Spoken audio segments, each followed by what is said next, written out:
History remembers the 6th of August, 1915, the day of the attack of the Dead Men at Osowiec Fortress. Russian soldiers, outnumbered and outgunned, faced a German assault. The Germans unleashed a new weapon, a cloud of chlorine and bromine gas. The gas turned leaves black, poisoned the air, and dissolved lungs into bloody froth. It was a massacre until the impossible happened. The dying men got back up. This is not the story you know. The official records speak of heroism and a desperate countercharge, but this story is far darker. The gas killed the men of the 13th Company, every last one. For a moment, silence reigned.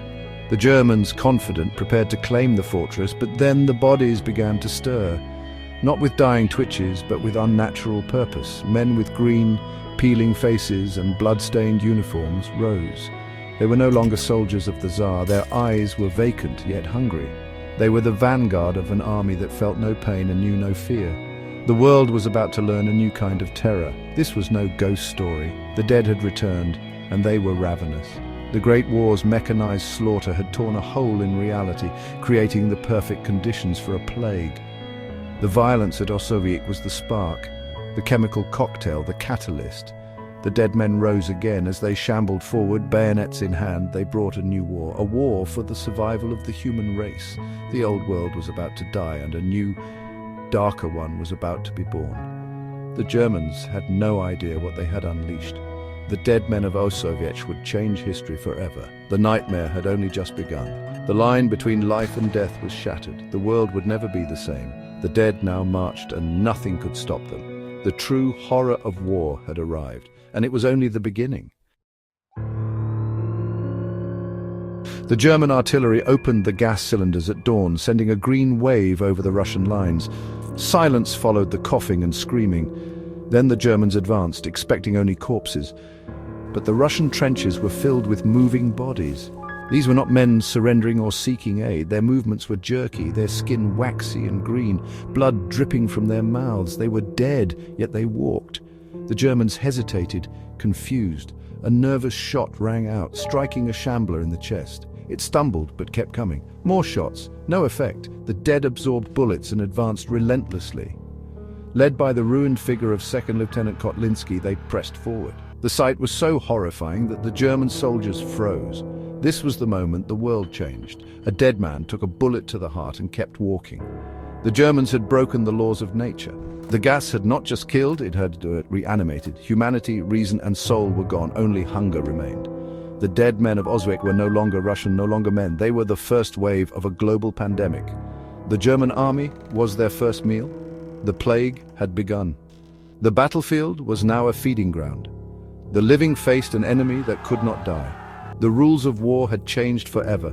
The dead were now the hunters, the living their prey. The nightmare was spreading, and there was no turning back. Panic spread faster than bullets. The German 18th Landwehr Regiment, veterans of war, had never faced this. The dead men swarmed, using hands and teeth, not rifles. A single bite was a death sentence. Soon, the bitten would rise and join the horde. Officers screamed, "Aim for the head!" but chaos reigned. Bullets to the chest did nothing. The German line crumbled. Men threw down rifles and ran. The retreat became a rout, the barbed wire a deadly trap. The dead caught up easily, tearing into the living. The infection spread like wildfire. Rearguards fired on their own, desperate to halt the tide. Commanders could not comprehend the horror. Reports of monsters were dismissed as hysteria. But the truth was undeniable. The regiment was gone, consumed by the undead. Osowiec, meant to be an easy victory, became a charnel house. The Germans had sown poison and reaped damnation. The attack failed. The dead men held the fortress, and their numbers grew.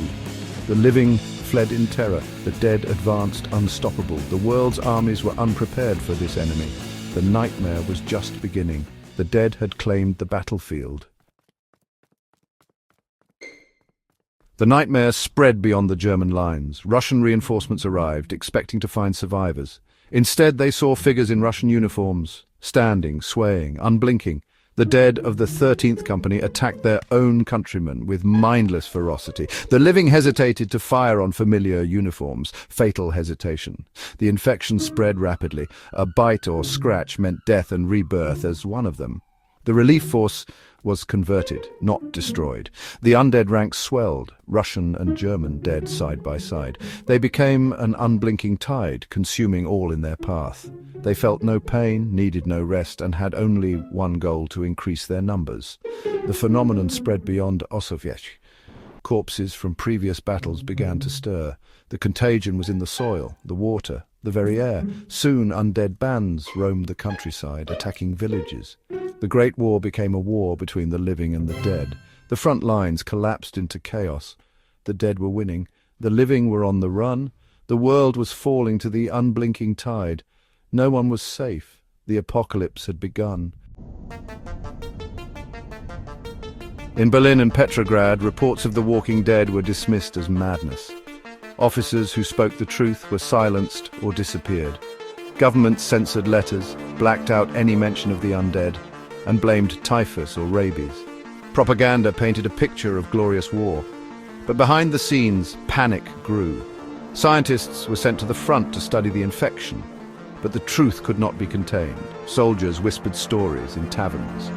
A smuggled photograph showed a Russian corpse biting a German. At first, the world dismissed it as a hoax, but refugees told tales of villages overrun by monsters. The dam broke when aerial photos over the Somme showed hordes swarming both German and Allied lines. The plague was everywhere. The governments could no longer hide the truth. In grim broadcasts, world leaders admitted the unthinkable. The war between nations was over.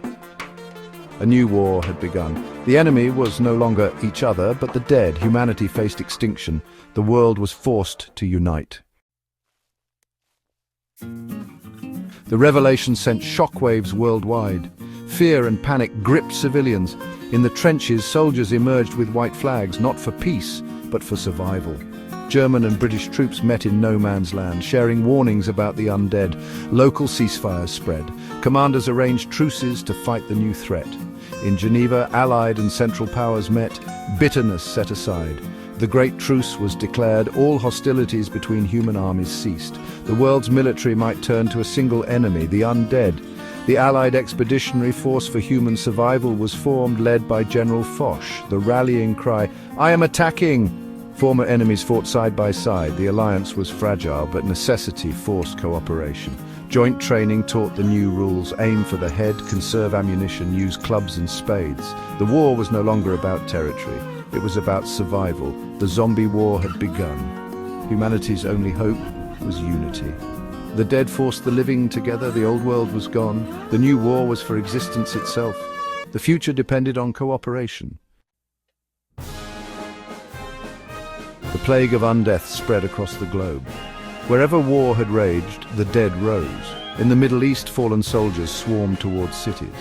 Lawrence of Arabia led his men against undead hordes, not Turks. In Africa, colonial dead rose in the jungles and savannas. Local tribes became expert zombie hunters, fighting with traditional weapons. Even the oceans were haunted. Sunken ships surfaced, their crews spreading the plague in coastal cities. Navies united to hunt ghost ships and contain outbreaks. The war was fought on every continent and ocean. No place was safe. The undead horde grew by millions. Major cities became dead zones. The AEFHS fought desperate holding actions, evacuating civilians and fortifying safe zones.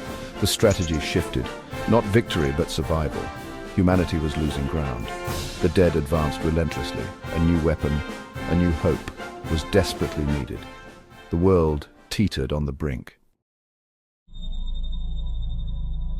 The war against the dead drove rapid innovation. Tanks became vital, impervious to bites, crushing hordes beneath their treads. Germans built their own armored vehicles, leading charges to rescue survivors. Aircraft tracked zombie movements, bombers dropped incendiaries to create kill zones. Fighter pilots strafed the undead from above. The sky remained human territory. The greatest breakthrough came from science. Einstein, Planck, and Curie were brought together to find a weapon to cleanse the plague. In 1922, they succeeded. The first atomic device. The first target was Verdun. Millions of undead vaporized in a flash. The land was turned to glass, the horde erased. Atomic weapons were used sparingly, only on the worst infestations. It was the ultimate tool for survival. The tide began to turn. Humanity had found its salvation. The end for the dead was in sight.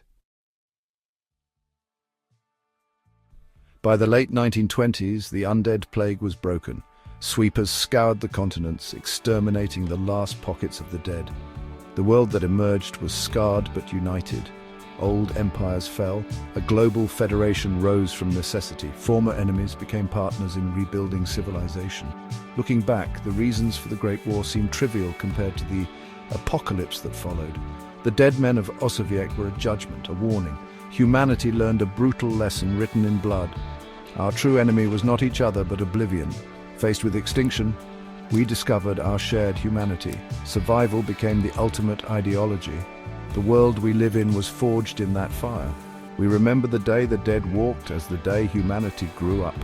The dead men still haunt our nightmares, a reminder never to let hatred threaten our existence again.